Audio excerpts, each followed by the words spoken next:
Hello, everyone. Welcome to Accented. I'm Isabelle, the ED of Divan. I will start today by honoring the Ohlone people on which land I'm standing on today, as I'm introduce you the event. You know, for those who know me, right, I usually don't see me coming on Accented. I think it's my first time. I usually stay behind the scene because I feel more comfortable this way. And regardless of how much I achieve, I always feel like it's not my place to speak.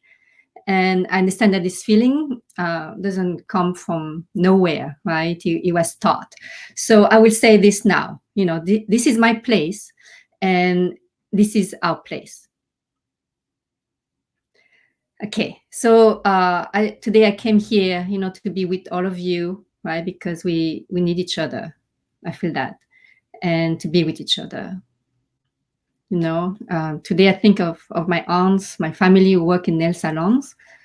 You know, yes, you know what happened in Atlanta on the 16th could have happened to them. The violence against Asian American, and that is happening now where I live in San Francisco, the Bay Area, all around the country. Could happen to any of us. You know, Asian Americans, you know, we are all connected by the sheer fact that many cannot see the ethnic difference between us. We are also connected because of our empathy toward the victims and our fears for those we love and for our own selves. Divan drafted a statement of solidarity. You know, it'll be posted tomorrow on our Facebook page, along with some resources pertaining to anti-Asian violence. You know, here we'll share with you the resource page. If you want to know more about Divan and our 6 program and bookshelf with over 100 diasporic Vietnamese literary book, go to our new website at divan.org. I'm also here for our program, She Was No Master, we started to build right a few years ago because we recognize that Vietnamese American women writers have unique challenges to create freely, right? Which in the realm of writing can mean to speak up freely and to be published. Divan, you must maybe know, right, was created about 15 years ago because we understood that America was a society found on the belief that it belongs to Anglo-Saxon, which with time came to mean for white people. The history of this country is marked by racial tension, struggle, and resistance. And what is happening today is not new, right? The view that Asians are carriers of disease or object that craze white men against their wills, right, is not new. So our right and a sense of safety and sense of self came from people like, you know, you guys, us, right, the poets, the artists, you know, the Divan's team, right? We all join hands and standing up and organize, right, so that story can be heard. For Divan, the work has been to imagine and make space so that we can be more empowered, right, as a community, and be heard, right, with respect as creator, oh, my accent, and understood as a community and as a people. You know, our stories and poetry are important. They have the power to humanize us, and the ability to be heard can help us humanize ourselves to ourselves. One way to fight violence is to fight for our full humanities, for our stories, as diverse, as complex as may be, can be more visible, more heard, more public. On this note, it's now my pleasure and honor to present our panelists today. Thi Bui, the author of The Best We Could Do, will join us a little bit later for the tarot reading. But first, let me tell you a little bit about poet Hoa Nguyen. Hoa was born in the Mekong Delta and raised and educated in the US. Hoa Nguyen has lived in Canada since 2011. She's the author of several books, including Red Juice, poem 1998-2008, and Violet Energy Ingots, which was nominated for a Griffin Poetry Prize. A forthcoming book, 1,000 Times You Lose Your Treasure, is a poetic meditation on historical, personal, and cultural pressures pre- and post-fall of Saigon, with verse biography on the poet mother, Diep Anh Nguyen, a stunt motorcyclist in an all-woman Vietnamese circus troupe, right? So you don't see image of Vietnamese women like this. Pretty amazing. A popular teacher of poetics, White teaches for Miami University Law Residency MFA program. She's a co-chair of writing in the Milton Avery School of Fine Arts at Bard College, and as associated faculty for University of Guelph, as well as occasional reading-focused writing workshops that take place in cyberspace. Also, it's a pleasure to have Dao Strom on the panel. She's an artist who works with three voices, written, sung, visual, to explore hybridity and the intersection of personal and collective histories. She's the author of the poetry collection Instruments and its musical companion piece, Traveler's Ode, a bilingual poetry art book, You Will Always Be Someone from Somewhere Else, a memoir, We Were Meant to Be a Gentle People, and Song Cycle, East-West, and two books of fiction, The Gentle Order of Girls and Boys, and Grass Roof, Tin Roof. Her work has received support from the Creative Capital Foundation, Precipice Fund, NEA, and others. Born in Vietnam, Dao Strom grew up in the Sierra Nevada foothill of Northern California and live in Portland, Oregon. She's a co-founder and creative director of She Was No Master. Please welcome Ms. Hoa Nguyen and Dao Strom.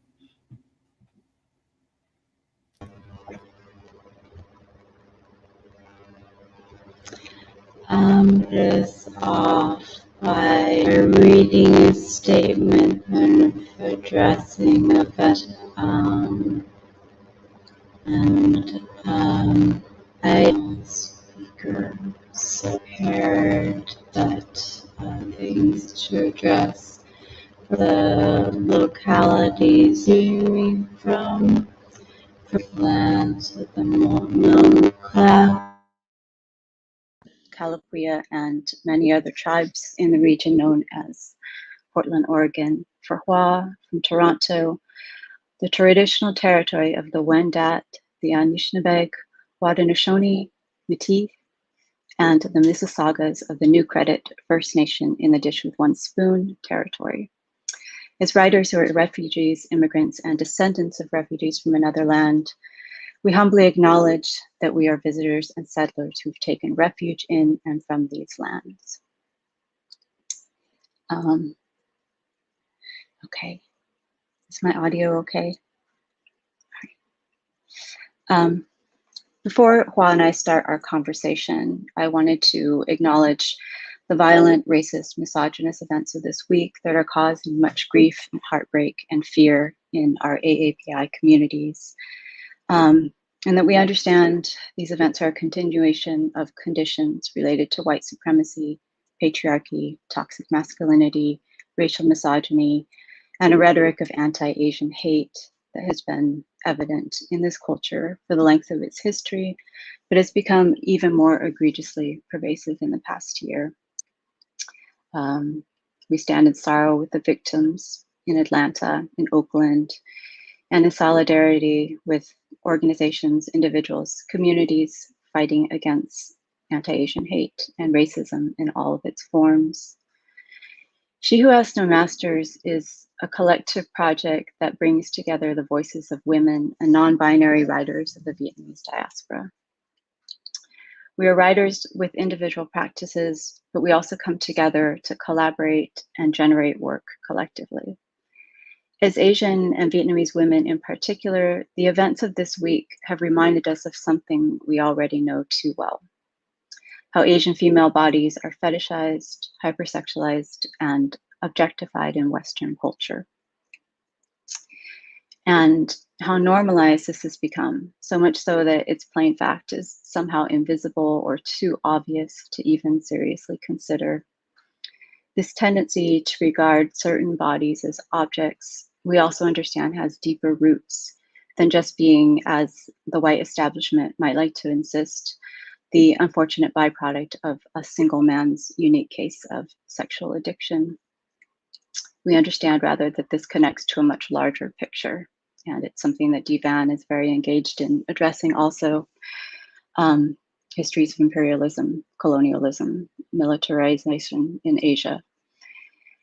Our collective's goal since we initiated in 2015 has been nothing less than to combat invisibility, discrimination, underrepresentation, to in effect break the silence that often enshrouds the lives and experiences of Vietnamese women and non-binary persons. This narrative of our silence and invisibility is both false and true, because the truth is many of us in voice and actions have not been silent at all. It is only the refusal of others to recognize, to hear, to see, to make efforts to understand that keeps our stories muffled. This problem of not hearing, not seeing the labor, experiences, vitalities, and realities of women and more vulnerable bodies is a very real problem in our culture at large. We write despite and against that. While we make our work in awareness of these broader and externally imposed dynamics, I'd like to also point out that responding to these frameworks and these external gazes also doesn't define the whole breadth of our work. Our collective goal has always been to represent Vietnamese women and non-binary persons as full spectrum entities, as multifaceted, uncontainable, untypecastable, with stories that may be harrowing, ordinary, celebratory, defiant, bound to family and culture, or wayward of it, and more. She Who Has No Masters is at heart a poetry project, an experimental art project, and a labor of love. A very small salve to offer, perhaps in the current climate. However, we want to offer this space today as its own kind of resistance in the form of our simply being here and being together. Today, our offering is also alchemical we're bringing the practice of tarot, which is an intuitive process, engaging a non-academic mind frame to our conversation about poetry. We hope you'll enjoy this space with us, and we're also going to have a Q&A at the end, so there's room for people to share comments and questions, especially about this week's events. And I'm going to bring Hoa on also, and we'll talk a little bit more about this tarot framework, and maybe some of the things that we've all been thinking about in this week will also kind of turn up in the cards or in the conversation we're thinking. So, hi Hoa, how are you? Thank you for the beautiful framing. It's been a hard time the last couple of days, just surfacing a lot of what we already know, as you said. And in preparing for our conversation, actually last week, I gave myself, I checked in with my deck, the tarot, a deck of 78 cards. It has a beginning that's sometimes considered shrouded in mysteries, other times considered pretty straightforward. It's a game of cards that has built references across its use and meanings and other correspondences with other systems. When I read for checking in with the deck about our conversation, I drew a card that usually unnerves me, and it did then, which is the Three of Swords, which is in the most famous depiction, a heart in a floating field of sky with three swords struck through the center of it. And I thought to myself, why am I getting this card for my conversation with Dao and Thi? And I thought, because I thought of the three of us and the three swords, and what is this this heart piercing? And then earlier this week, I realized that it has to do with the kinds of ways in which the given is a state of treachery that you're always having to negotiate, and that part of it is a piercing through to a new possibility, and that's one of the meanings inside of that card. So today I checked in with the cards, and I wanted to show you one of them. This is from a deck that's called the Shining Tribe, And I think you can see this one's called The Six of Birds. You see a raptor under a big yellow sun and a sleeping, reclining female figure actually here. And one of the meanings for it is a time to trust the intuitive knowledge and the information from like the dream world, information from places other, which seems to be a correct card for what we propose today. And then the other I thought could lead into my first question for you, because I'm also interested, in addition to tarot, in talking about your work as an artist. I think you can see this card, hopefully okay. It's called the Seven of Birds, and you see these two figures, and I think of them as you and I, and there's a boundaried space and birds flying in the sky above them. And the action that they're taking, their mouths are open, is that they are singing to each other. And the meaning in the Seven of Birds, as Rachel Pollack draws it in The Shining Tribe, is the occasion for individuals to come together and to sing into the boundaries between us. And I think of your poetry as a place that inhabits those sort of boundaried spaces and talks across those boundaries that are permeated with sound, but other modes of narration. So I was wondering, Dao, if you would talk a little bit about your latest book from Fonograf called Instrument, thinking about your singing into those spaces. And maybe you can begin by talking a little bit about the naming of the book. Then the book, as you know, I had the pleasure of writing about, and I wrote about how it's textured with both the visual and the sonic, and create spaces where we can be held, where language or narrative fails. And I thought I could invite you to talk about it. And then while you're talking, I was going to manipulate the cards and, with your permission, pull a couple of cards in response to your answers to further elaborate. Thank you so much for that, Hoa. That was wonderful and beautiful. I first want to ask, it looks like there's some question in the comment about the name of the deck. I wonder if the deck that you're using, if you could share that with people. I'm trying to think what the birds correlate with in the classic deck. Swords or air. Oh, okay. Okay.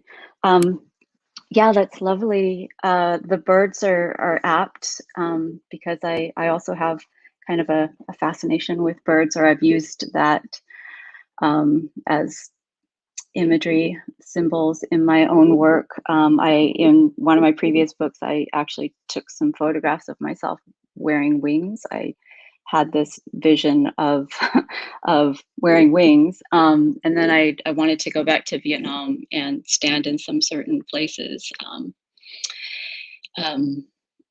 and I visited some sites of the Champa, and I wanted to stand there and wear wings, and a part of me was also, in my sort of the mythos that I'd created in my mind, had to do with the origin tale of Vietnam, of the mother. I'm sure people know this story, who shows up as a fairy, and there's some versions of the tale where she shows up as sort of a bird entity, and the bird entity also shows up in other cultures' folk tales, of course. So there's that. I kind of thought of my writing from that point of view as being like a daughter, like one of the lost children of this entity, and trying to return, and of course being grounded or flightless. I also think of birds as I think of it in terms of voice and singing. So with instrument, the birds are like, I think of the voice, like the book very much explores a lot to do with voice, and voice manifests in different mediums or different ways, different forms of voice. on the page in poetry and visual and also musical. And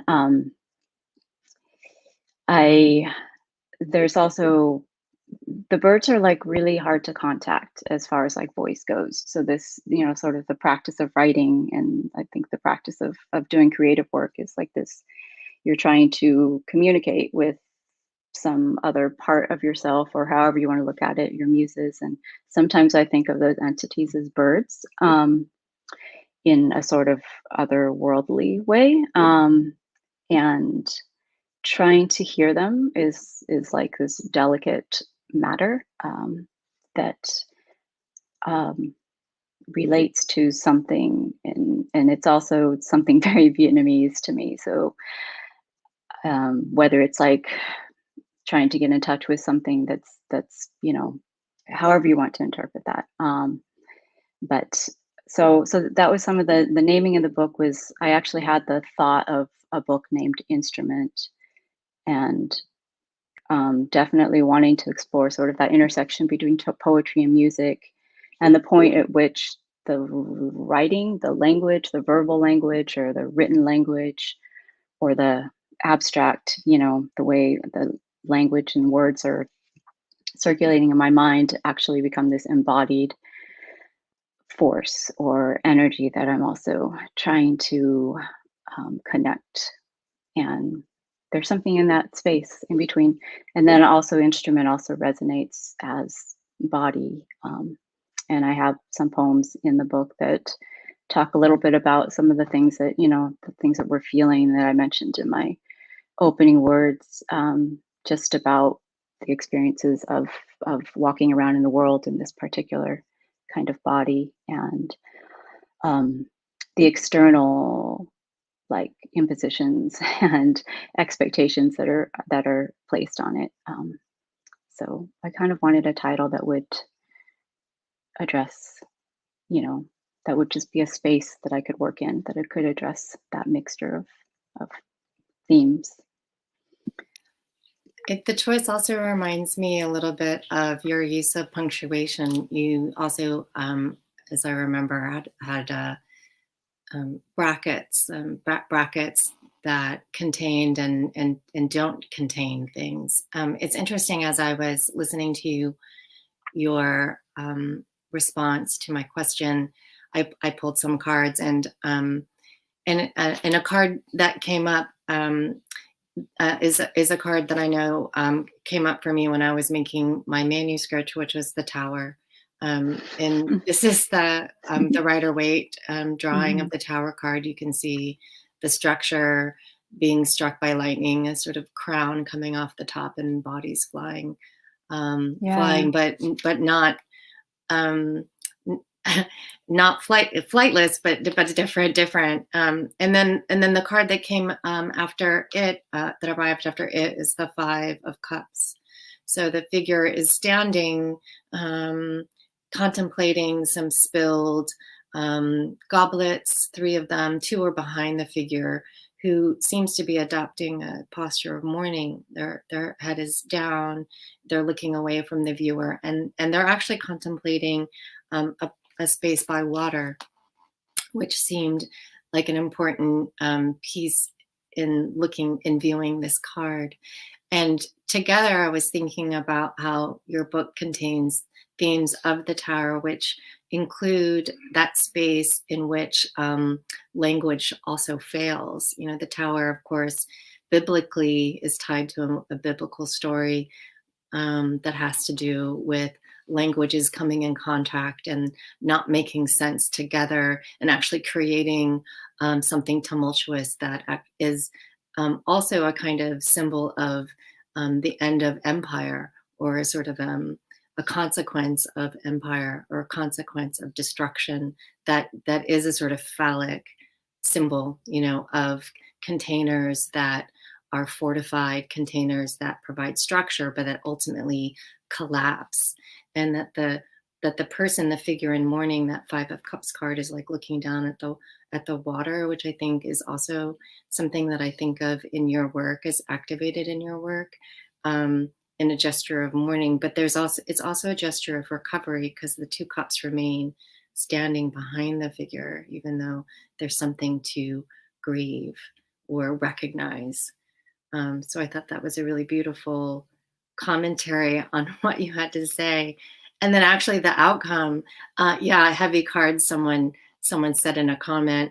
But the outcome of those two cards were at the center actually is a beautiful card of celebration, which is the Four of Wands. You can see the two in the center celebrating under an outdoor sort of wedding celebration. And it's really a card of community.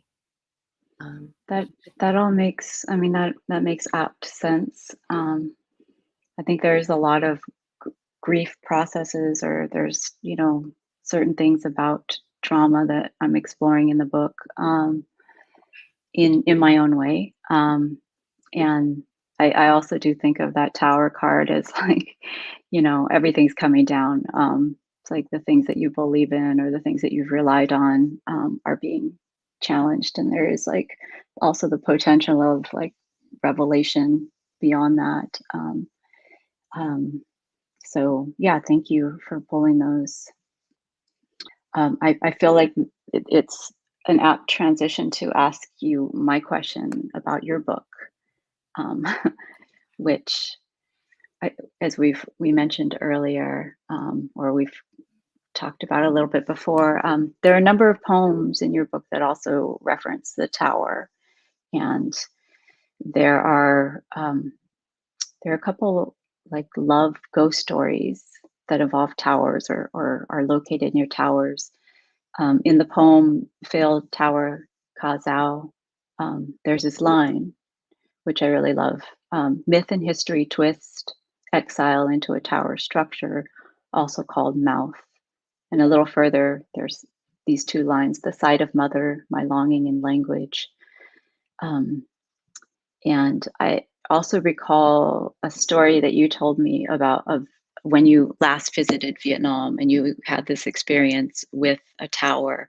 And I don't know if you want to go into that, but I'm curious to hear how the tower configures in these poems, this book in particular, and what it means for you in your work, and if you have thoughts about it sort of related to the literature of the diaspora, literature written by Vietnamese women. I know we've already sort of mentioned that the like also phallic like symbology in that card, and how would you like people to think about the tower? Or what would you like this motive like to bring up for people experiencing your book and these tower poems?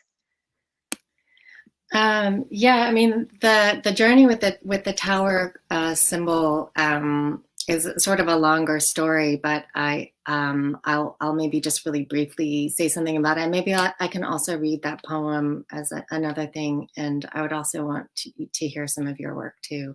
So while I'm answering my short version of the long tower story, you can think about a poem that might be good as a follow-up for when I turn it to you. But the tower card came up for me when I visited Vietnam last, which is actually the only time that I've visited Vietnam.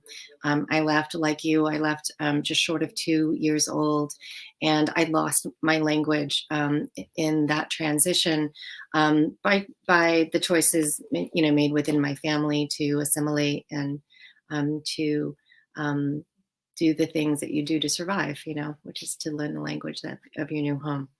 And so I grew up with this gap that I experience in many different ways of languagelessness. But the theme of the tower came back most, I think, strikingly when I had a tarot reading at the request of at my request. My friend gave me a reading, and one of the significant cards was a tower card, and I was quite nervous because I was already nervous to go back. I was concerned about being overwhelmed with the experience as a person without the Vietnamese language, as a person coming back for the first time without my mother. My mother never went back. She then it was too late for her to go back. She became too ill to go back. And so I didn't have like a guide or family to greet me. So I felt very sort of alone and orphaned in my experience, even though as I was meeting up with some literary people in Hanoi. But as I was getting ready to do that, I was having different experiences that were very unlike the tower, just getting to know a city I didn't know during a holiday season. So it was kind of quiet. It was at Tet. But I was very wary that the tower might happen to me at any time. I might be suddenly feeling like I'm being struck by lightning or falling from great heights and, torn down from the experience emotionally. But none of that happened. And one day I went into a park visiting with now the guests that I had intended to meet, who were also literary people. And while we were there were families around because it was Tet. And I happened to notice, because you couldn't help but notice, there was a big commotion with a loudspeaker and people speaking excitedly promoting something. And so I asked the host I was with what they were up to. And they said, well, there's a motorcycle stunt thing set up over there for Tet. And I said, what? So basically the story is that I happened upon, like, the only time in this park that a motorcycle stunt performance would be set up in the city that I had traveled so far to come to by accident. And so I was able to visit the performance, and I was quite astonished and took all these photos. And then as I was leaving, I turned and took a picture of the structure, which is a cylindric structure. You climb the stairs to get to the top of it, and then you stand at the top and you look down the cylinder. And as you're looking down, you see that, oh yes, it's got a round bottom, and the circus performers enter from the bottom and they go around until they're perpendicular on the side, and they can perform these sort of gravity-defying feat of circling this barrel or wall of death. This is the thing that my mother had done in 1956 to 1960 in Vietnam with her troupe called Hung Viet. And I had come to sort of address sort of this lost place and these kind of remnants that I could try to connect there. And then it met me. And of course, I became quite overtaken with the immensity of having stumbled upon the very thing that I didn't think I would ever find in a million years, that it meant me. So that the symbol of the tower was both can be like calamity, convulsive times, not unlike the time in which I arrived in the world, which is the height of the US war in Vietnam. The Tet Offensive was just a year after I was born. My mother was in great danger because she had a mixed child and was raising her unmarried. And so the sort of theme of convulsivity has been one around my mother's sort of life story, but then it was also shrouded in great mystery. So the tower also became a symbol of trying to crack open that silence. And it was very dramatic when I saw the performance had come to find me as much as I went to find it. Can we show this picture? I just want, since this is what Hoa is talking about. Yeah, the so pictures. This one especially, you can see, wait, this one, where you can see perpendicular on the wall. I love this picture, and I especially love the expression on your mother's face. Like, she looks so powerful. And then it's interesting because the people viewing are mostly men standing up there. There's so much in these images, and I feel like that sort of is something I really hope that people will look at and take a look at about Hua's book. That this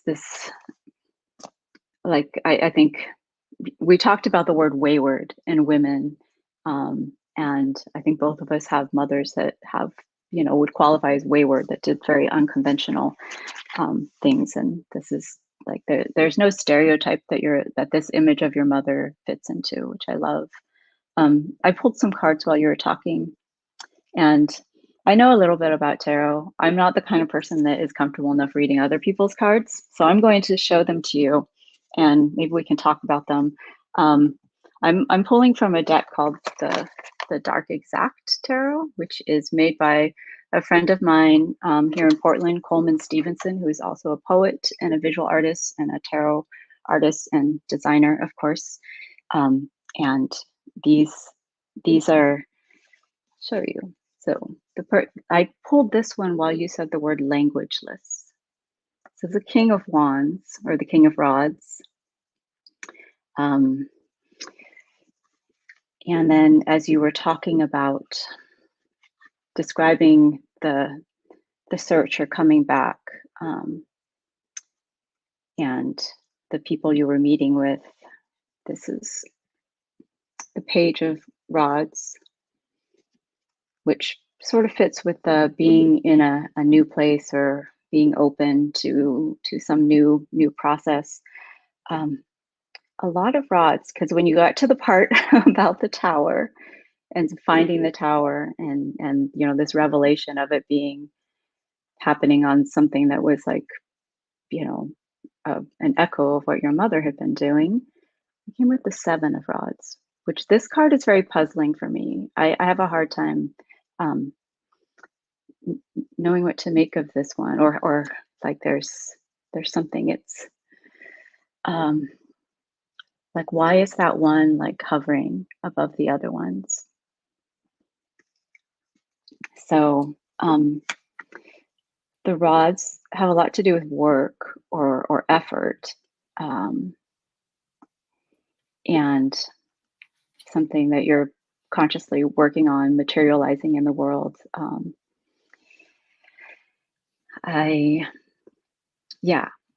So I'm open to hearing how does that reflect for you? Well, I love all the fire. I was born in the year of the fire horse, in the very last lunation of the fire horse, and I think of those rods in the Rider-Waite deck. They're often drawn. I think they're drawn they're like blooming. Like there's actually leaves coming off the end. And the poet H.D., who also worked with the tarot, she called them flowering rods, and which I appreciate the idea of the fire actually being a kind of flowering. And if you think of spring, you think of it's emergent and it's coming up with the force that's not destructive force, but the force of creation, right? And the force of meeting the sun, meeting up with radiance and being radiance. And it reminded me actually of a poem that I wrote in 1,000 Times You Lose Your Treasure. That's called She Led with Flower Rods. And it's actually after a different card that was trending for me when I was writing the manuscript, because it felt very weighty. This 10 of Rods, which is often is in the Coleman Smith deck, the person with their back to the viewer, holding up like many rods in their hands, like sort of leading with them.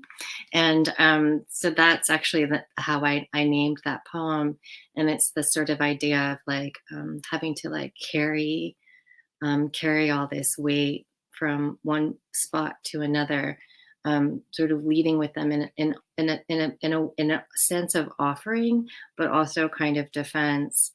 But I'm trying to find Two Leads with Flower Rods, but I'm having trouble finding it. Just be a second. And then I was going to read The Failed Tower Cadeau.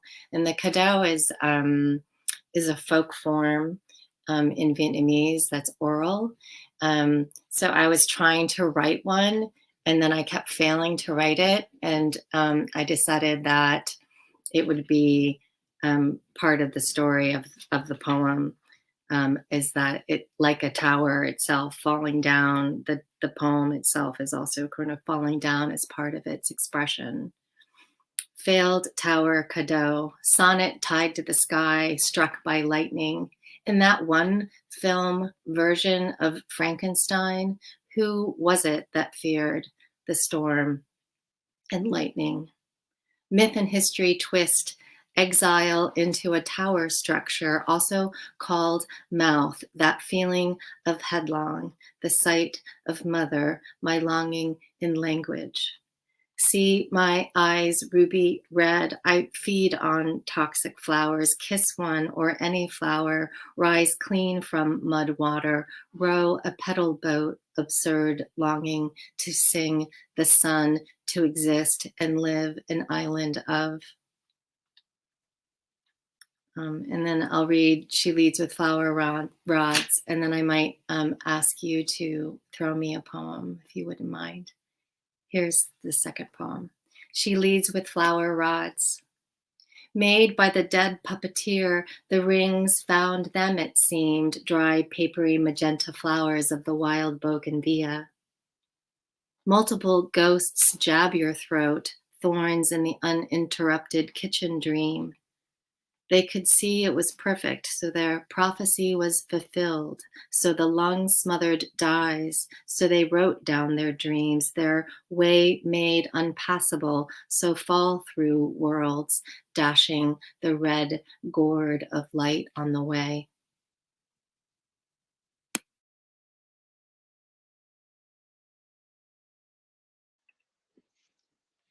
Thank you. That was really beautiful. Flowered rods. I like that. Like that fits with the cards that I pulled. I'll read a couple poems, and I wanted to read some of the ones that were, sort of related to thoughts that arose this week. But I think from that section of the book, I'm going to read a poem that is actually, I don't know how to pronounce this word, cento. Is that like the correct way to pronounce it? So this poem form is actually a poem that's made up of lines pulled from other poems. And I did this one actually using poems that are in the anthology Troubling Borders, which is a divan publication and edited by Isabel Tripolode and Lan Zung and other editors. And it is an anthology of Southeast Asian women of the diaspora, art and poetry. And I wrote this poem actually as an exercise that was in a class I was taking. And it was based on a color swatch. And the color swatch that I pulled was yellow. And the name of this color was Treasure Seeker. So the title of the poem is Color Swatch 0945 Treasure Seeker. And the lines in this poem, I want just to this is a sort of shout out to other Southeast Asian Vietnamese women and the Troubling Borders anthology.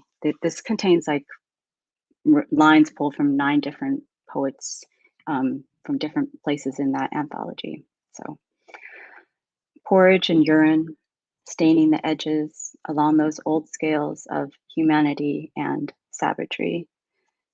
Other Asian. Each of the girls wears a number, then circles. This is a scream, not a shout out. We are evidence, evidence of truth, evidence of strength, evidence of the country waxed and contained. You are still my enemy, Asian America. You are my enemy. I am from. And then I'll read a poem related to sort of the other themes that we were talking about, which are the birds and voice. And I guess this would be the title poem of the book. It's called Instrument. I have wanted to be a sieve. I have wanted to be an anechoic chamber and reflect back to you, no sound, but for the quiet rush and thrum of your own nervous blood.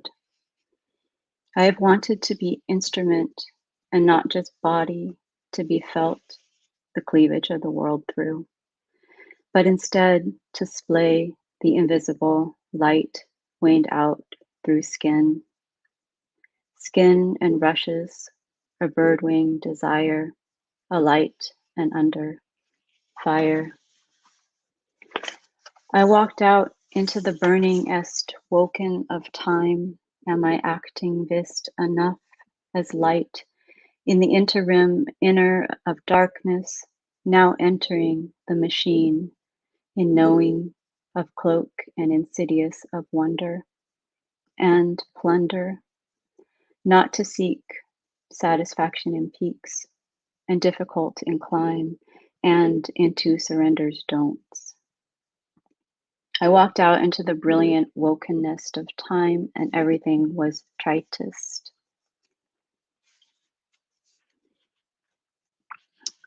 So Thank you. Thank you so much, Dao. thank you. Do we want to sort of move on to our vernal equinox, like spread that we're going to talk about and sort of start to segue? I think we might be close to our break time, so I'll just give a little bit of framing. We are going to do the vernal equinox spread. This is the vernal equinox. I think it's technically tomorrow, right? So we're moving into spring. I was reading the astrology report for this week, and one of the things, there is supposed to be a marked like shift of energy that's coming in. And I think, a lot has happened this week and we're kind of arriving at a different place energetically than we began it for sure. And I kind of wonder what that means just in terms of, what it galvanizes for us as a community also. We are going to lay out the spread, and Hua's going to also invite people, if you have your own cards, to do the same. And then we're going to talk about it a little more when we come back from the break and have Thi Bui also join us and receive a tarot reading. And there will be also an option, I believe, for an audience member to get a reading or ask a question. So yes. Oh, sorry, I'm like looking at the chat too and like answering the question. But so put your questions in the chat if you're interested in joining in that part of our discussion. And the name of the anthology that I pulled, that I wrote the Cento poem based on, is Troubling Borders. And it is also on the Divan website. And it's a really beautiful volume. It's been taught in universities also. It's beautiful in that it has artwork and color pictures and poetry. So highly recommend people to check it out. I love that we got to sing into each other's borders today with our poems. Yeah, the vernal equinox spread. So those of you that would like to also join us by conducting your own vernal equinox spread, this is what you have to do. You might want to write this down. So you're going to pick 5 cards from your deck, and you can select them at random at however you choose to do that. The first card, you're going to call that the seed. The second card, you're going to call that the water. The third card, you're going to call that the bloom. The fourth card is the debris clean or the spring clean. And the 5th card is growth. It's like the shoots coming up. So you're going to have 5 cards. And I think we have a link that from the spread that I actually got this idea from that we can put down. But so you're going to have 5 cards. The first one, seed. The second one, water. Third one, bloom. Fourth, clean. The 5th, growth. And so you can select your cards during the break. You can also get yourself a beverage.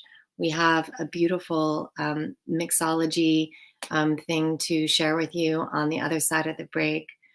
And we'll also talk a little bit about our vernal equinox spread before we introduce Thi Bui for a personal tarot reading. And then after which we'll take questions from the chat for a reading with me and Dao.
Hello there. My name is Thuy Phan, and I run the Mixophoria account on Instagram. First, I just wanted to say thank you to Dao, Hoa, Thi, and everyone at DVAN for creating this space for us after such a heavy week. And thank you for having me on this to share a drink that I created for everyone for tonight. It's called the Spring Equinox here. And I made this drink because it's tea-based to align with our theme tonight. And in this drink, I made it with vodka, and you can steep it with tea. And I suggested oolong tea or green tea. Oolong if you wanted a more earthy flavor, green tea if you liked a more floral or grassy flavor. I thought it might be good for spring now as we're changing seasons. It also has fresh grapefruit juice and lemon juice to bring some brightness and tartness to the drink. And then your favorite honey, just to round out the flavors. And the honey really shows through with the tea and the citrus. So if you don't drink alcohol, though, there is a non-alcoholic version. So you would keep all the ingredients the same, but just brew your tea really strongly with hot water, and then add a little bit of club soda to give it a little sparkle. So I hope you all enjoy this, and thank you for creating this space for us again. Cheers. Oh, yes. Enjoy. Cheers. Cheers.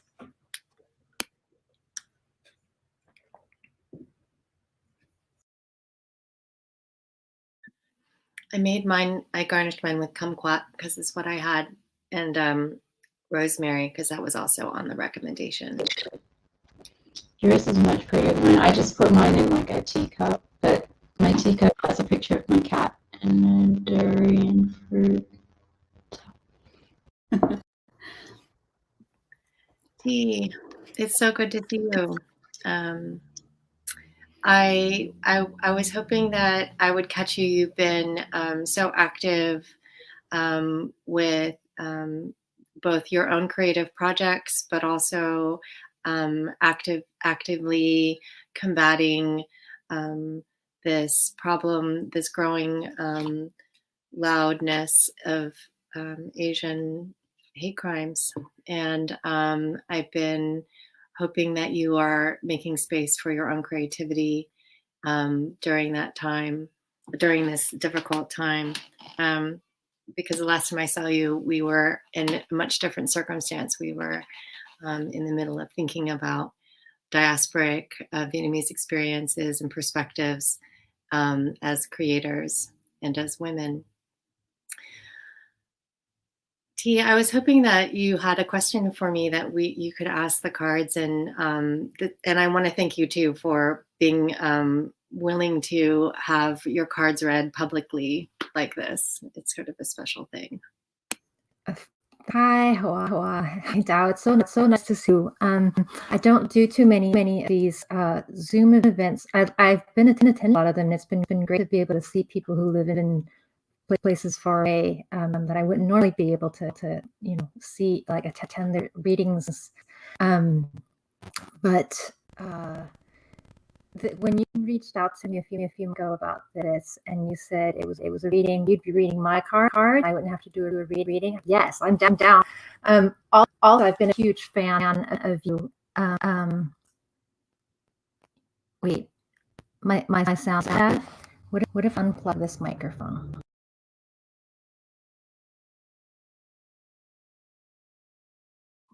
Okay, how's that? Okay, rookie move. 1 second, I gotta plug in my power tool. I'm a hot mess. I'm doing like you said, I'm doing a lot of things, and thank you for thinking about whether I'm working on my creative practice, because that's what my question is about.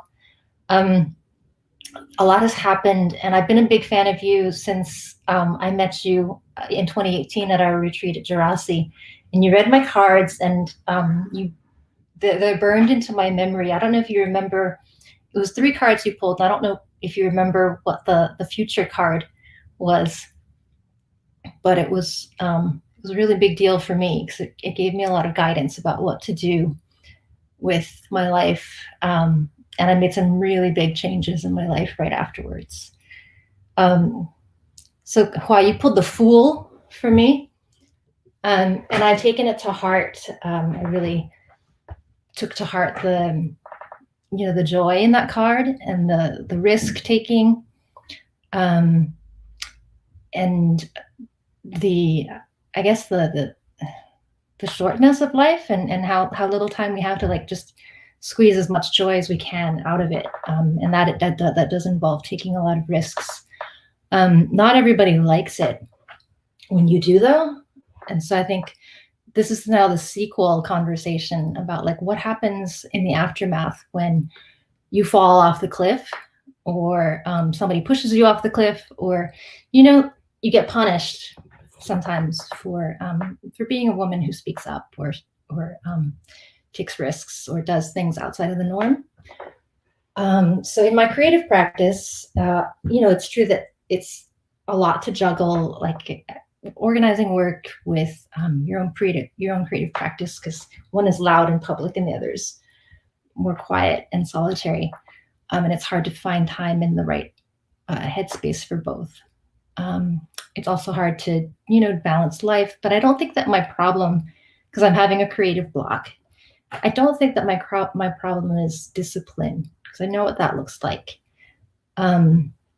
I don't think that it's scheduling or making to-do lists or any of the things that you can Google at night and find a lot of self-help blogs about.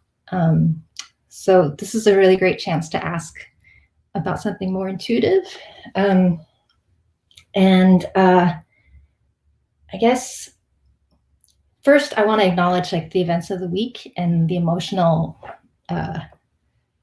stuff. My friend Carolina Doe, who I met last year working on elections, said it best when we asked each other how we were doing. So I don't really know how to answer that question this week. She said, I just mind I quote her. She said, "I'm holding a lot of grief and anger, but also working on the muscle for hope and connection." And I really like that, because it reminds us that we live in bodies, we experience this life in bodies, and there are muscles that tense up when we respond to these events. And there are muscles that we need to relax in order to move on from this like moment of trauma. So on a funner note, I'm learning how to roller skate. I'm actually still wearing my roller skates right now. And that's one life hack that I have for keeping some joy in my life, is I just roller skate around the house while I do things. One thing that I'm learning from roller skating is that, like, to get good at it, I'm not good at all, but my goal is to not fall, basically. But in order to get better at it, it's not about discipline, and it's not about to-do lists, and it's not about watching endless videos and being very, very disciplined about it. It's actually about letting go of my fear and being focused and loose at the same time. So I think what roller skating is teaching me is that in the creative practice, I need to let go of the fear or guilt or whatever negative feelings are tightening up my muscles, and learn how to bring the joy that I know how to have in my life back into my work. So I guess I want to ask, how do I do that? How do I bring the joy that I know how to have back into the work, so that I want to do it, so that I want to get up and do it?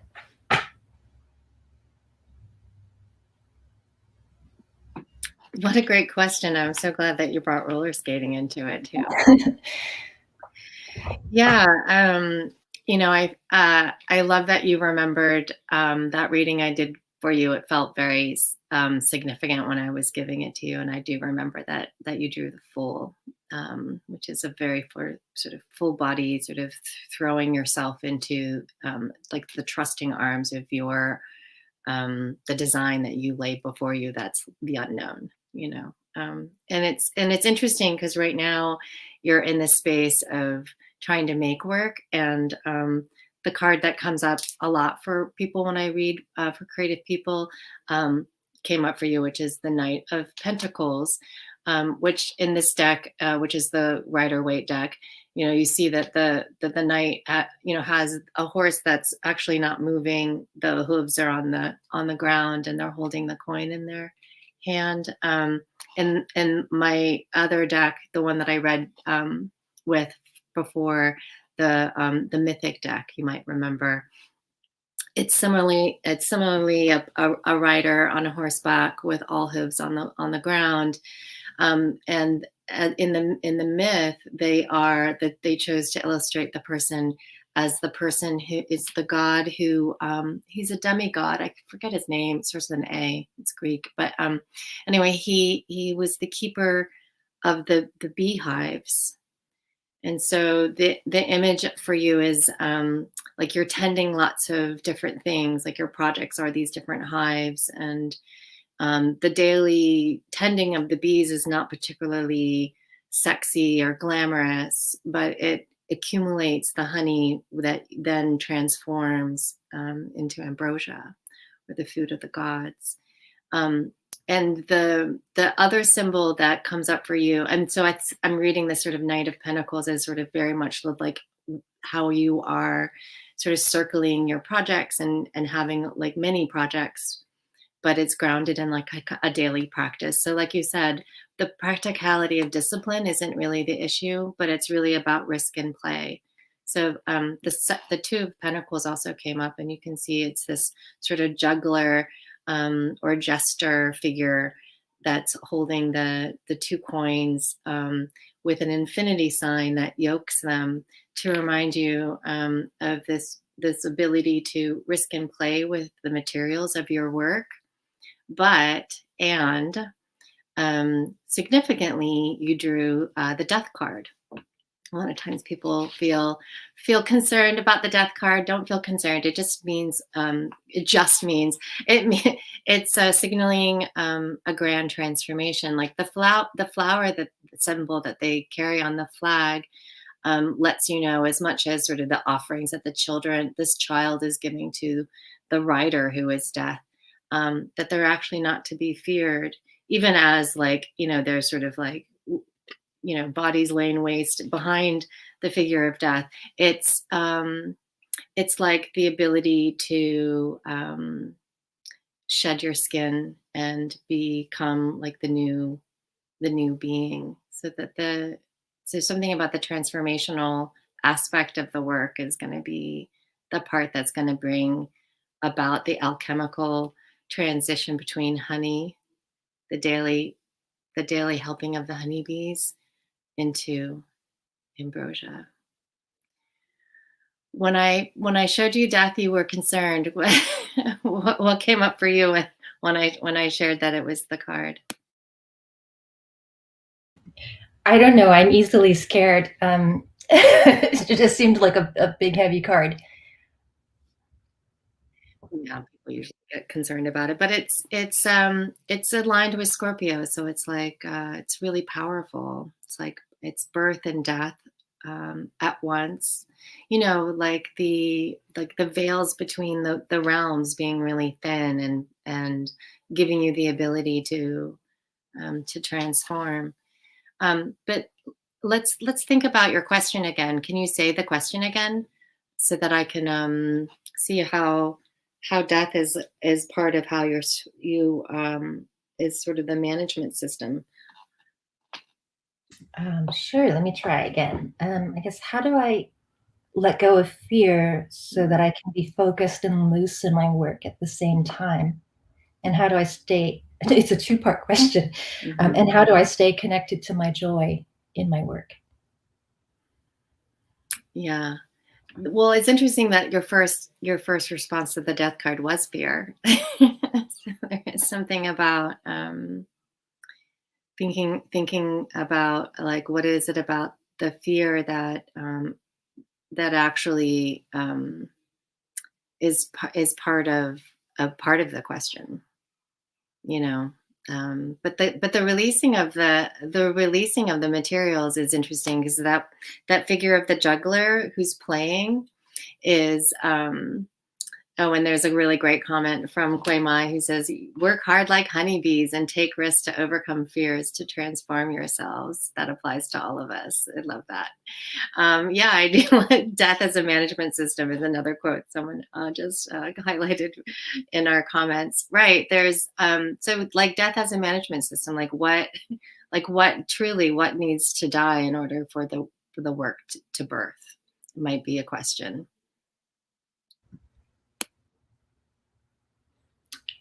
Right, the death card is something that needs to end, a way of doing things, a thought pattern. This is interesting. Well, it makes me think of a little bird I used to draw, a motivational bird when I was working on The Best We Could Do. And it was a little black bird that was like shouting, and it was inside its own speech bubble. And what it was shouting was, before you die, damn it. And that was my motivation for finishing that book. Death was like an end point that I had to get things done before. So maybe the concept of death needs to change, right? So that deadlines, right? Deadlines are usually the thing that motivate me, but they're not exactly joyful.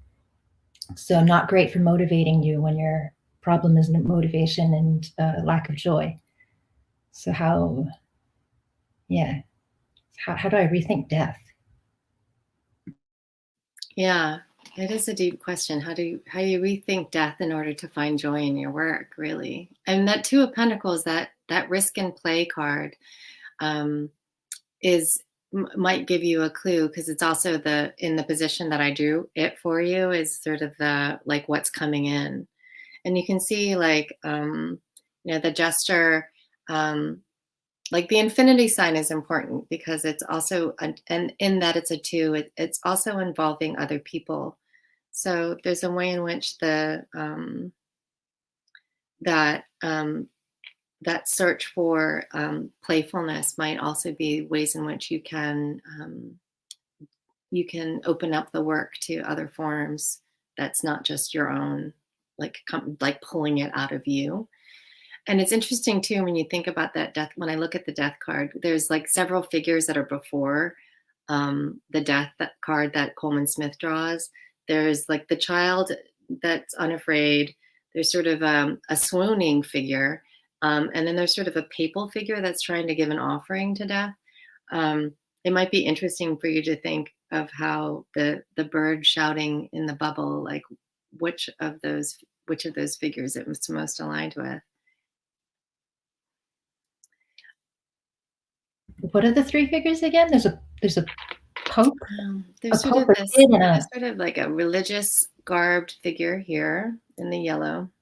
There's sort of a kind of fainting or swooning figure here, and then this child figure here. So in my deck, it's a naked figure giving an offering, but there's often sort of this sort of younger figure who is before death with like a garland of flowers, unafraid.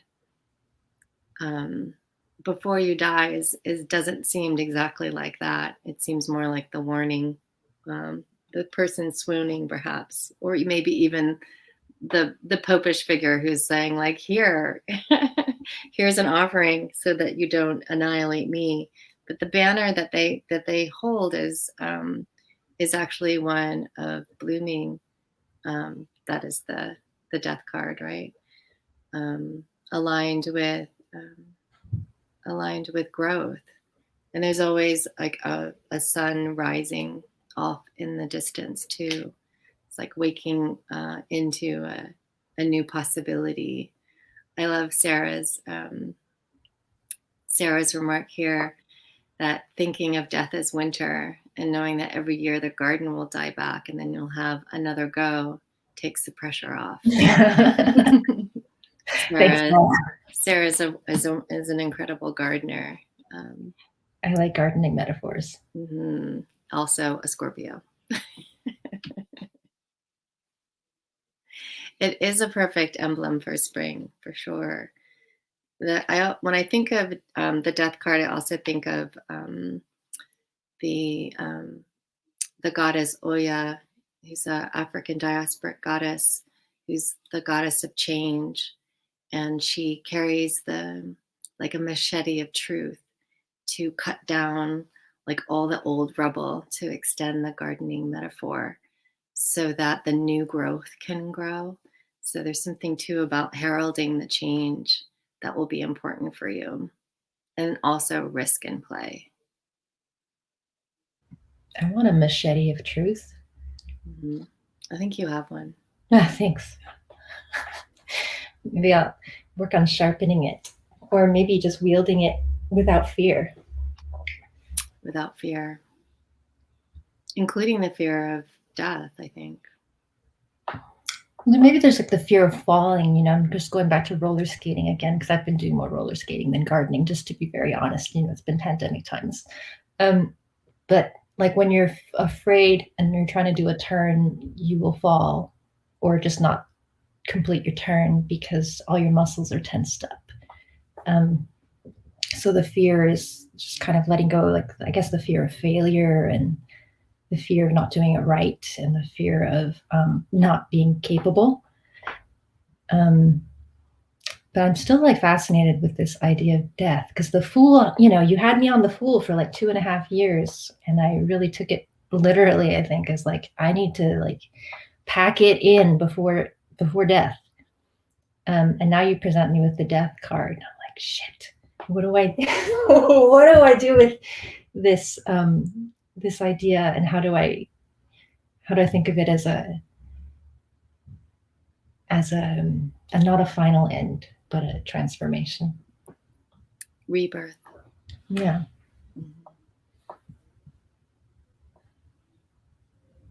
New beginning. It's also not like a thing that happens all at once, right? Deaths can take a long time. Mm-hmm. Yeah, especially like ego deaths. Right, a whole system Mm-hmm. dies off in pieces. Mm-hmm.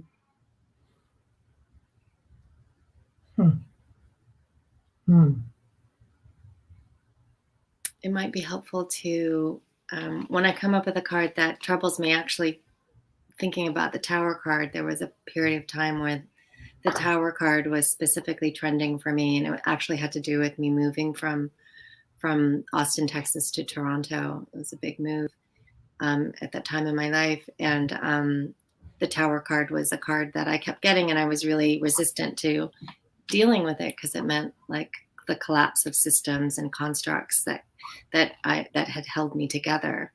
And something similar, there is a sort of like greeting this renewal or rebirth is a challenge. So what I did is I took the card, and it just made a little like a little sort of set of recognitions around it, like offerings for it, and I had it on my writing desk, or you can keep it wherever you make beautiful things, and greet it. Right. I like that. Mm-hmm. Can you tell me more about the Two of Pentacles? Yeah, I mean, the Two of Pentacles in I'm thinking of how it's drawn in the Mythic deck, which is a deck that I read from with you before, and it's a person that's at their workbench. It's Daedalus, the crafts person. So mm-hmm. It's the person who's making things, but they're just sort of having fun making new shapes, and making risks in their playing with the materials. So the suggestion is to make as though you were beginning like a beginner, like an apprentice even. But wasn't he the dude who made the wings? For ultimately, Icarus, yeah. Right? Well, so is Icarus? Yeah. No, he's not referenced in that part of the myth, but yeah, the Mythic deck does attach itself to the myth, but in the story that it tells in the minor cards, the Two of Pentacles is when he's just beginning. So there's something about your craft at the workbench as though you're an apprentice, and the kind of play that you can have, and the kind of risk that you can have. and juggling is part of it. So like the juggling, right? Or like what you were saying about, you know, like how doing roller skates. It's fun. It's a way of moving, but you've introduced an aspect of play. So this idea of a person who's like juggling is holding these materials aloft in this way that is a little bit scary. It's a little bit risky. It's also funny. Yeah. Yeah. Okay. And then what's the relationship of that to the horse that's stuck in the mud? Not stuck in the mud, just very grounded, not flying off on all directions, focused on the tasks at hand. There's a way in which that can feel heavy, but it's not contextualized that way here at all. It's just the artist taking care of the daily, which is really what an artist does, is they show up and they turn up for the work. So that's not the issue. It's the issue of like renewal. Letting something die and taking risks with the new. I'm writing that down. Yes. I love this other quote that Susan Liu just wrote in the comments. A new song, one that you've been wanting to sing with your laces tight, wheels greased, and machete upright. Oh, so good.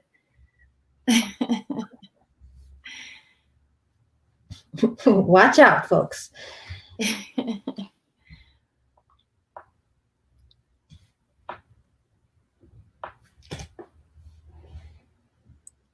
Yeah, there's a great comment too about how this is also like this, we're at this moment of shift, right? Where we are going from the end of the astrology, right? Pisces, into Aries, the new beginning. So it's also death's arrival is also feeling quite timely and literal.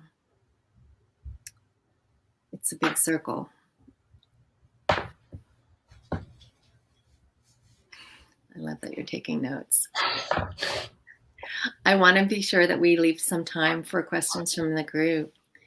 I think that the Knight of Pentacles is really quite lovely. It's a very different kind of energy than the Fool card, which is more of the risk taker, the diving in type.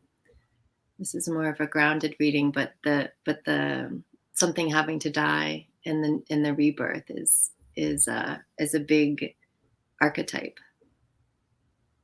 It is. I have so much to think about. Thank you. Wow. Thank you. Can you say a little bit about something that you are working on or that you're looking forward to? It doesn't have to be just your creative work. It can be your other activities. I'd love to end with that. I am looking forward to getting my second vaccination shot in a week. And then, a couple weeks after that, like visiting friends and seeing them and maybe even hugging them. I'm really, really looking forward to that. Same. and maybe we'll be able to travel somewhere to see each other in person. Yes, please.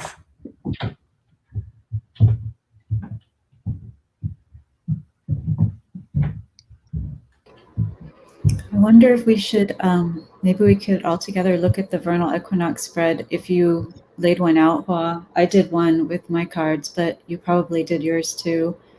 There's also a question here. Maybe we could save this for the chat, but somebody asked a pretty big question about shifting into Aries and sort of the Aquarian shift that we're moving into this year, which we could talk about in terms of, sorry, my Siri's decided to chime in. But yeah, do we want to look at the vernal equinox spread that you laid out, Hoa? And then maybe we can maybe that'll say something toward this question. If we want to highlight it, we can just put it, I'll just read it. Should we just read it? We're at the tail end of Pisces season and shifting into Aries. Can you tell us more about what this shift might mean, especially for the American collective, after difficult Saturnian lessons of Capricorn? Then the Aquarian shift into humanitarian energy of collective and society. Releasing and transcendence of Pisces seasons. What does it mean to begin again with the Fool card? So maybe this vernal equinox spread will speak to that. Yeah, I'm really curious what you got for your spread. It's interesting because one of the cards, the card that was in the seed position, which is like the thing that I'm supposed to be conscious of planting and growing, is negative. So I'm like, what? No, I don't want to grow anxiety. Like, how am I going to grow anxiety? So what was your seed card, Dao? So this is the number 1, right? This is my seed card, which is Queen of Swords. So I read this one as, this is a strong card. This is sort of like truth and, mental energy, also kind of making decisions, and integrity, sometimes hard to represent. But my number 2 card is it like, what is the number 2? What was that supposed, I'm trying to, so this is water, what you need to cultivate in order to, activate the seed. So this one is interesting because I pulled the 9 of Swords. Let's see, which is a distressing card. This is sort of like the anxiety card, or the awake at night, worrying card, or, do I have to worry more? What was your seed card? My seed card was that card, and I also my final outcome was the Queen of Swords. So there's interesting like sword energy going on. Julie, Julie asked a question whether we should observe reverse cards. I mean, that's a personal decision. I never read with reversals. I read only with upright cards because all the cards have their sort of contextual information about whether you should bring forward their negative references or their more positive aspects.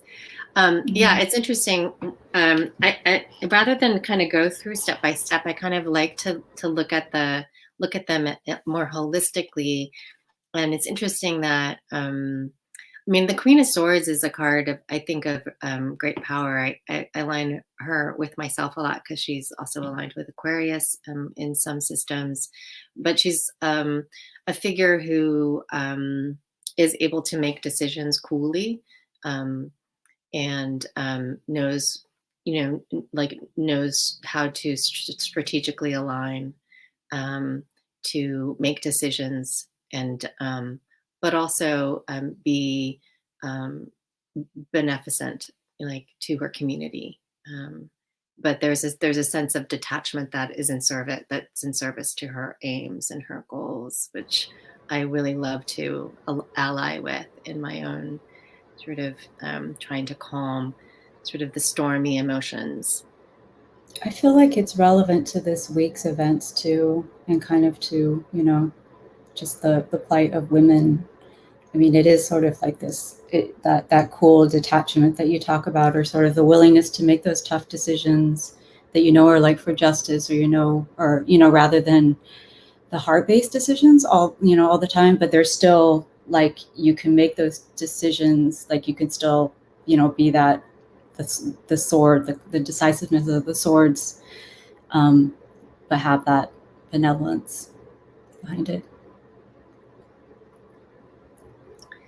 Yeah, I think that the 9 of Swords for me is about like breaking through, because the nines I always think of as a sort of the last sort of step before the completion of the 10, right? So there's a way in which 9 signals to me like the tasks are nearly completed. So that's interesting, especially that since we are on this cusp of turning and renewal.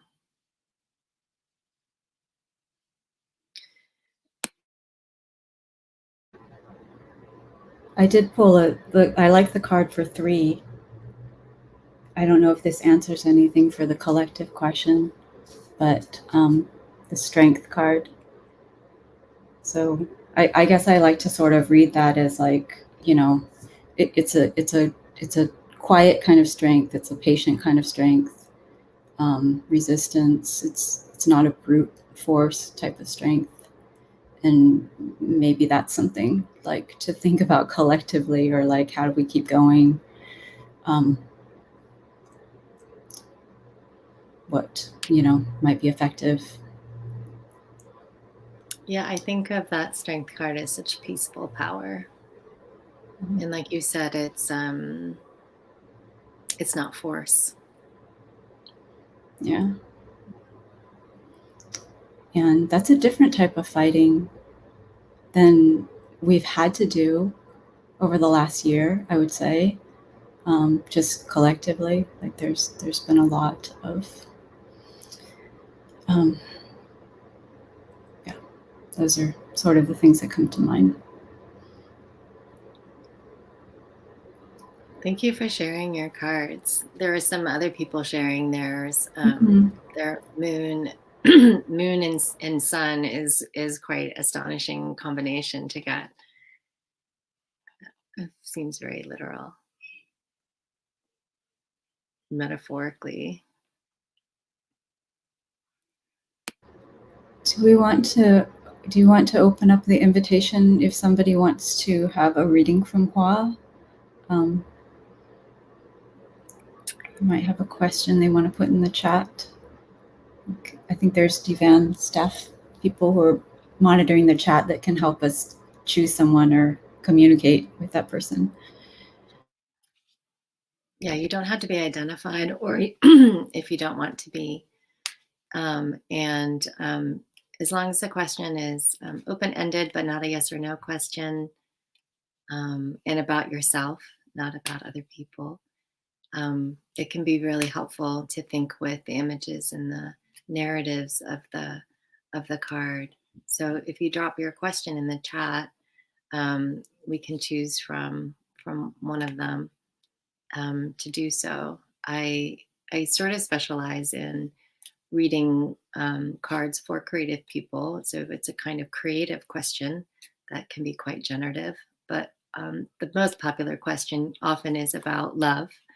And I will certainly answer 2 questions about love, which can take the form of love interpersonally, within community, within families. Koi Mai, let's hear your question. If you can form one and drop it into the chat, I'd be happy to pull some cards on your question.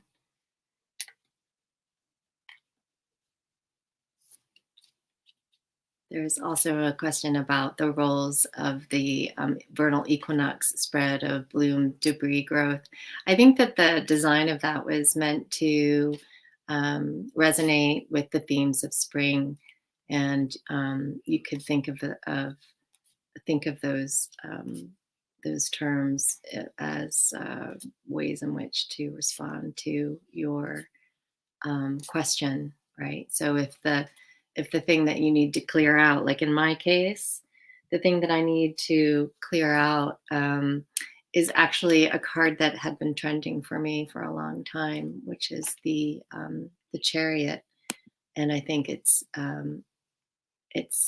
signaling something very specific to me because I'd been reading my cards for a while, and that card was coming up. So I think it just depends. And here is Koi Mai. I'm so happy that you could be live with us. I want to hug you all. I mean, I can't believe that we are speaking live because we were together at the residency in California, right? It's great to have a reunion online. Thank you so much for this event and to Divan for hosting it. It's been amazing. I really need this conversation today. Thank you for joining us. And Koi Mai, do you remember we were supposed to see each other in Toronto because you were going to be reading from your beautiful novel, The Mountains Sing, here at Ryerson University. And that was dashed by something called the COVID-19 pandemic. So we didn't get to do that. Yeah, and you put so much time into organizing it. I want to thank you for all your amazing work and support. I must say that the support of the community has been just so incredible. I think, how we champion each other, and you guys have been just amazing. So thank you. But I just want to compliment on how wise you are, like, because I had a reading with you, like you did a reading for Thi, right? You had a reading for me. You gave me really wonderful advice, and I took away so much from today as well, your reading with Thi. So I have a question. So like Thi, I'm also struggling a little bit to kind of because my life is like I'm in a period of big changes. We are uprooting ourselves from Indonesia to move on to Kyrgyzstan, and have to say goodbye to friends, and move to a new country. And it's very far away from Vietnam. So to go to Vietnam, it takes almost a few days, almost a day. So, my parents and my two brothers are there.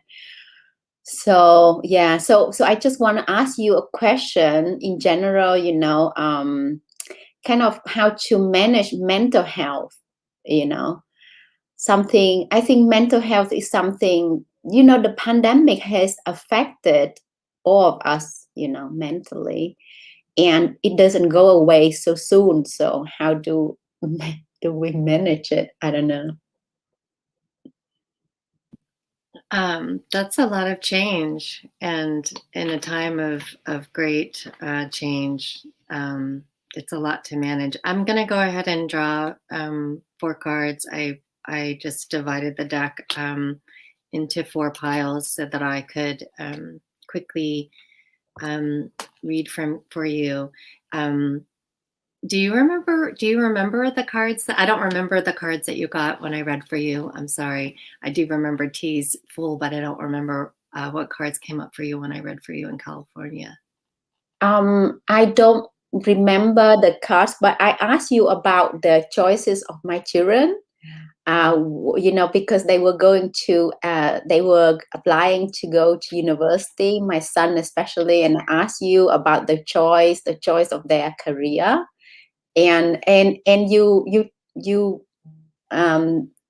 had you chose the cards that were selected, and you said that I should be confident with their choices, and they are mature in their thinking and decision making, and it turned out to be right. Both of them are really happy at university now. I remember now. Oh, that's great. I'm so glad to hear that. Well, the cards that I drew for you, I'm just gonna share them one at a time. I drew 4 for your reading, and you got 2 significant cards. One is a card of totally new beginnings, the Magician.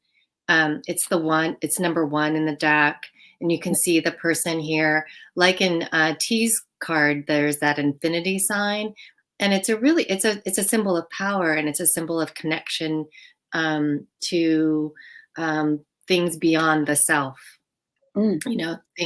large time.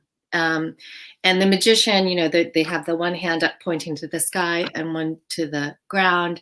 So it's the great card of the writer, right? Because the Magician is like, the pen is the wand, you being able to travel across time, be able to retrieve messages from wherever we get them, pull them out of the sky and bring them to the ground, bring them to the page.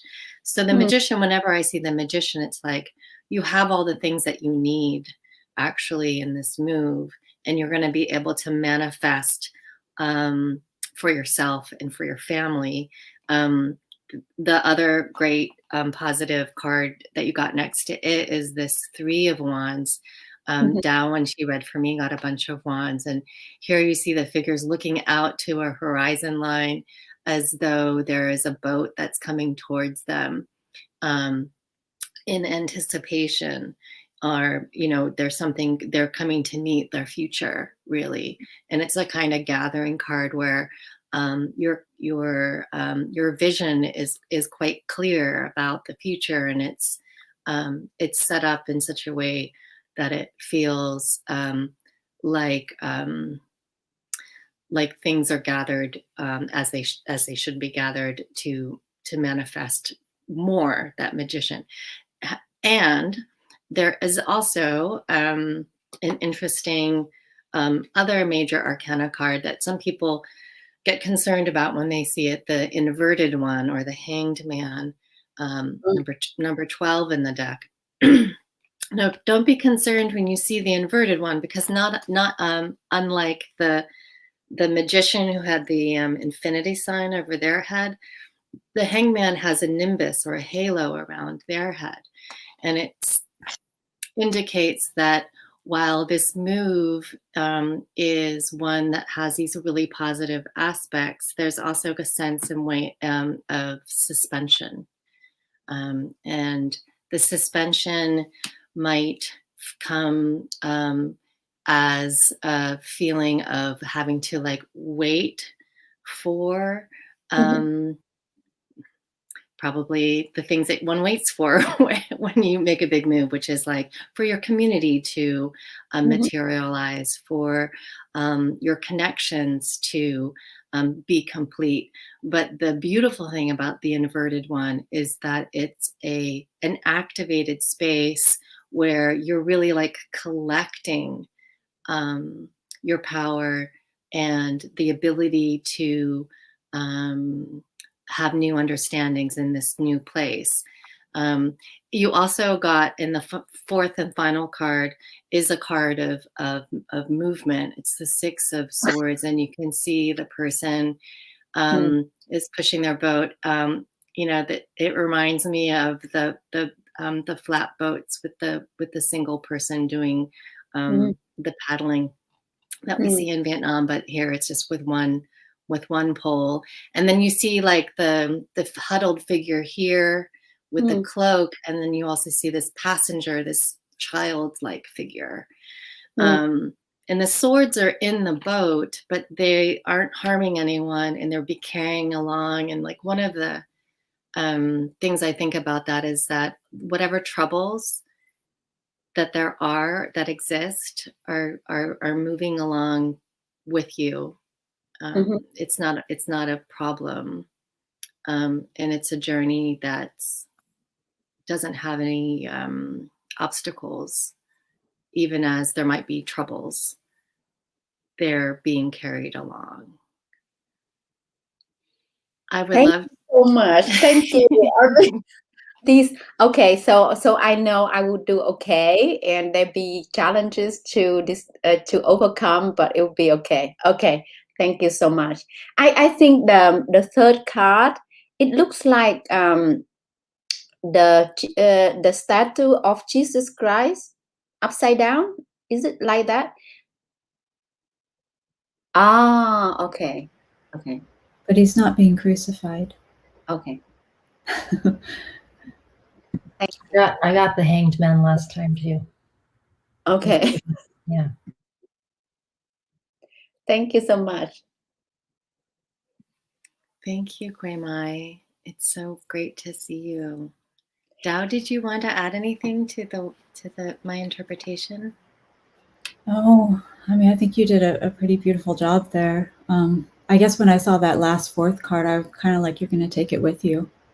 It's in your grief or whatever emotional stuff, your family, your like those concerns, like you're going to carry it with you. So there's probably still, more you'll be doing with it. You're not leaving them on the shore. Thank you. And I think all of you guys have given me so much hope and courage. I think all of you have, overcome your challenges and do be very successful in your creative work, and also, do so much for others. So thank you. Thank you very much for being my inspiration. Well, thank you for being with us, Gui Mai. You're part of the Divan community also. Should we open this up to, are there any questions in the audience?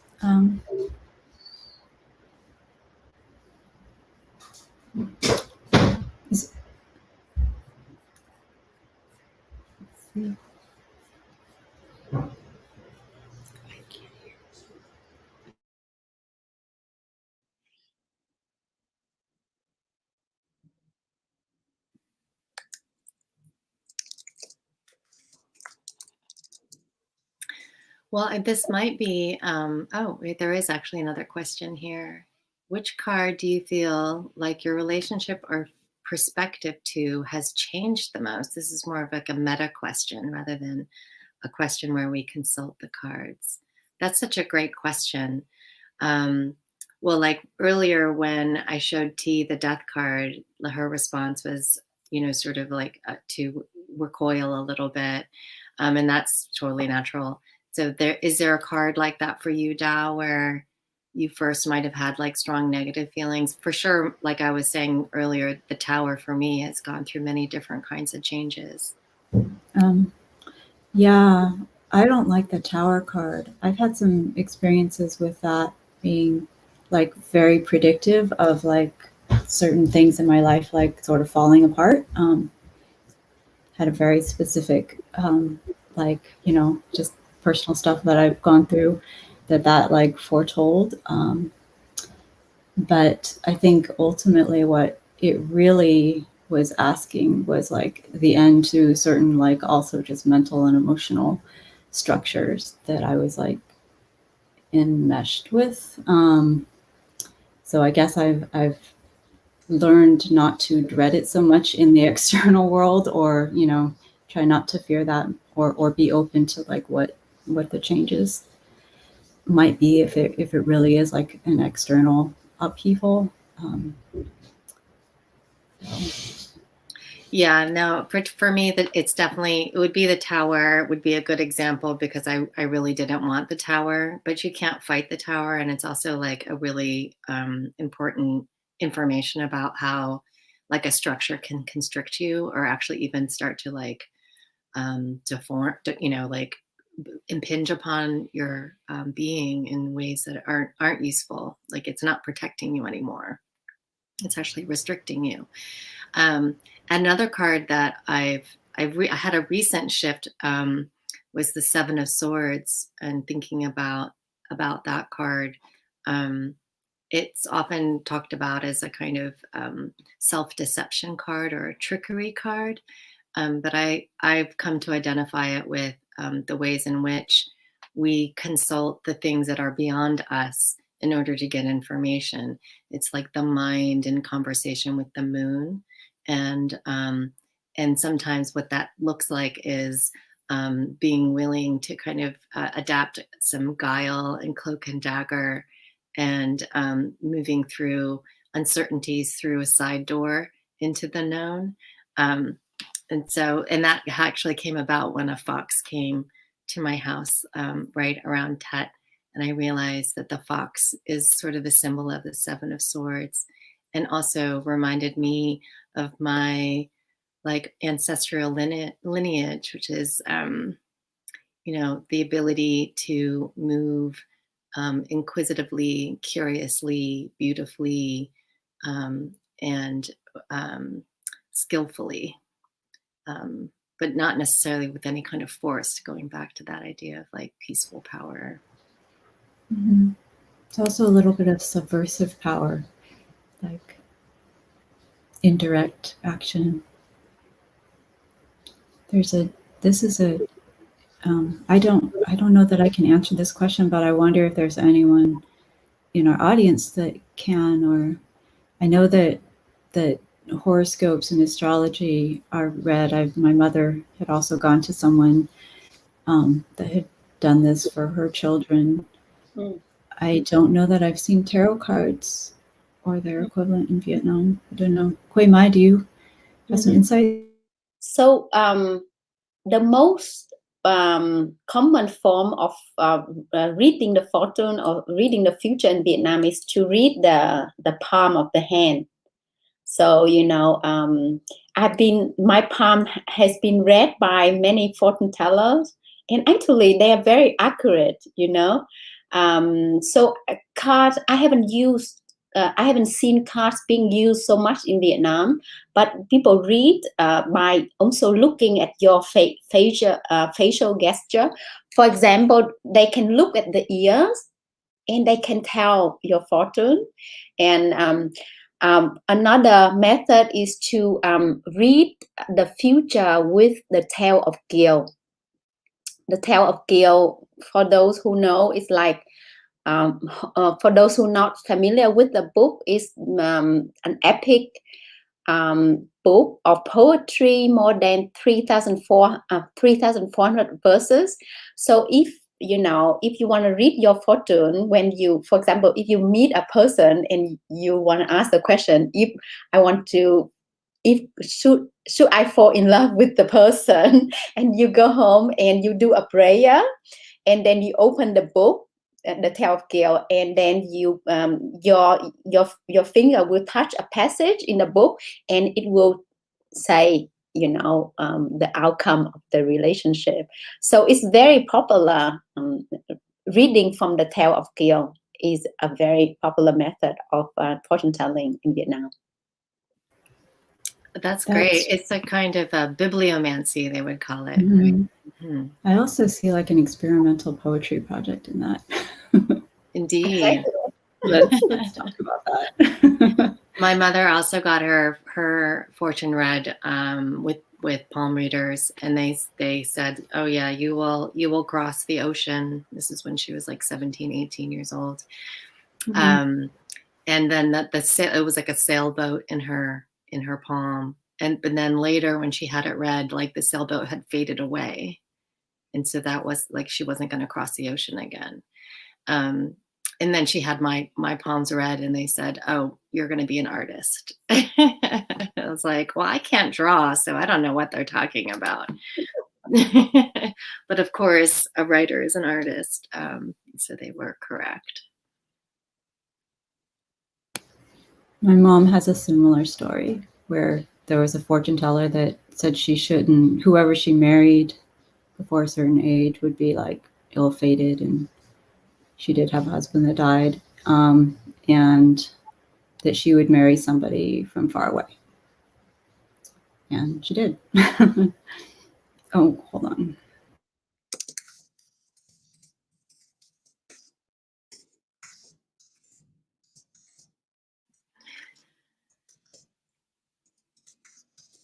Yes, the star chart reading is also horoscope reading is a tradition that I know my great-grandfather was his village's star person, and he gave my mother a reading when she met her future husband, and he said, you will stab each other like needles. He was also right. Metaphorically.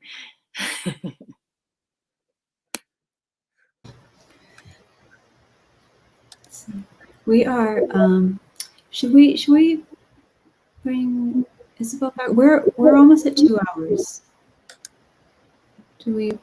Hi, Isabel. Hello, thank you so much for this. I'm so hungry, but I cannot leave. I was just like up to here all of you, and it's so nice. There's something, this intuitive readings of life and poetry, and yeah, there's something to it. And we find guidance where we can, and this one form find guidance. So thank you, all of you, for being here and sharing. This is not easy to do, right, in front of everybody. How about as a closing out, what if, Hoa, would you pull like maybe just one card for Isabel and Divan? Like just sort of, I guess, it's. I need to write this, vernal, not this much equinox. That's what I would like. Yeah. I need to get to myself a little bit. That's true. Or if Isabel has a specific question. Yes. So what is there for Divan?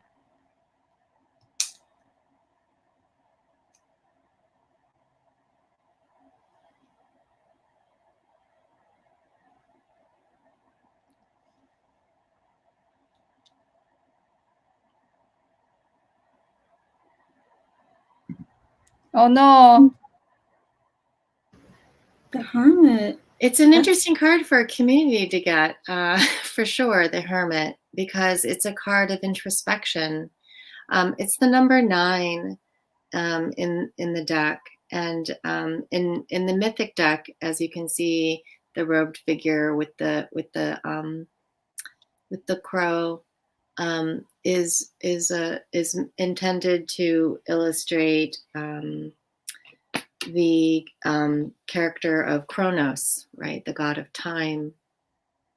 I mean, I think of this time, honestly, the Hermit card makes sense because we're each in our individual spaces. We're actually not collected.